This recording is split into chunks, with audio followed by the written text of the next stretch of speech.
आपण आज डाळव्याचं वरण बनवणार आहोत। त्यासाठी डाळवा वाटून घेऊन त्यामध्ये पाणी ॲड करून मिक्स करून घेतलेला आहे। टोमॅटो कट केला आहे, कोथिंबीर, कढीपत्ता, आलं लसूण पेस्ट आणि आपण खोबर भाजून घेऊन त्याला मिक्सरमध्ये ग्राइंड केलेला आहे। गरम झालेला आहे। आता आपण आलं लसूण पेस्ट टाकणार आहोत। त्यानंतर कढीपत्ता, खोबर आपण भाजून घेऊन वाटलेलं आहे ते खोबर ॲड करतोय। त्यानंतर टोमॅटो, थोडीशी हळद, चवीप्रमाणे काळं तिखट, त्यानंतर अंबारीचा गोडा मसाला ॲड करायचा, सुहाना अंबारी गोडा मसाला, त्याने टेस्ट छान येते वरणाला।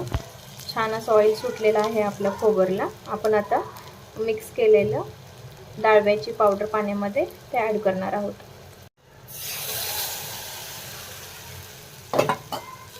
थोडं गरम पाणी ॲड करणार आहोत। त्याप्रमाणे नमक, आपण कोथिंबीर ॲड करणार आहोत वरतून। छान असं झणझणीत काळ्या तिखटामधले खोबरचे आणि डाळवा मिक्स असलेले वरण आपले खाण्यासाठी आज रेडी झालेले आहे।